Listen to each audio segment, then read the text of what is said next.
দর্শক, এই মুহূর্তে প্রধানমন্ত্রীর চীন সফরের সর্বশেষ খবর জানতে আমরা সরাসরি যুক্ত হচ্ছি সহকর্মী মায়দুর রহমান রুবেলের সঙ্গে।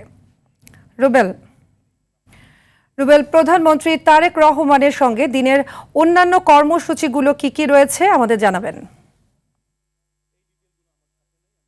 জি, বেইজিং সফরের যে কর্মসূচি কি হয়েছে এখন পর্যন্ত নিশ্চয়ই দেখেছেন যে সকাল থেকে এখন পর্যন্ত বেশ কিছু অনুষ্ঠানে যোগ দিয়েছেন প্রধানমন্ত্রী। চীনের বাংলাদেশের যে বিনিয়োগ সম্মেলন সেখানে যোগ দিয়েছিলেন। বাংলাদেশের যে বিষয়টি মানে বিনিয়োগ মূলত বাংলাদেশের সরকারের মূল টার্গেট হচ্ছে বিনিয়োগ, বাংলাদেশের বিনিয়োগ বাড়ানো। সেই বিনিয়োগকে লক্ষ্য করে মূলত আজকের যে অনুষ্ঠানগুলি সকালে বিনিয়োগ সম্মেলনে যোগ দিয়েছিলেন, যেখানে প্রধানমন্ত্রী তারেক রহমান বলেছেন বাংলাদেশের বিনিয়োগের জন্য এখন উপযুক্ত সময়।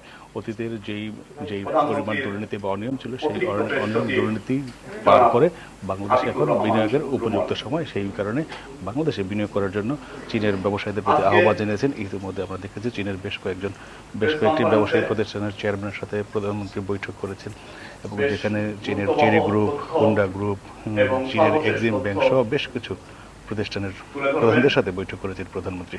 এবং এর আগে বিনিয়োগ সম্মেলনে কিন্তু প্রধানমন্ত্রী যেটি বলেছেন সেটি মূলত তারা বাংলাদেশে বিনিয়োগকে উৎসাহিত করেছে। 2034 সালের মধ্যে $1 ট্রিলিয়ন অর্থনীতির লক্ষ্য নিয়ে কাজ করছে বাংলাদেশ সরকার। তারই অংশ হিসাবে সরকারের প্রথম এই চীন সফর। এই চীন সফরেই কিন্তু মূলত যে লক্ষ্য তারা অর্জন করতে চায়। এখন পর্যন্ত সম্মেলনে কি হয়েছে তার বিস্তারিত জানাবেন এখন বিএনপির মিডিয়া পক্ষ থেকে, যেখানে উপস্থিত রয়েছেন পররাষ্ট্র উপদেষ্টা হুমায়ুন কবির, উপদেষ্টা রয়েছেন প্রধানমন্ত্রীর মুখপাত্র মাহাদি আমিন শাহ, আতিকুর রহমান রুবেল সহ অনেকেই।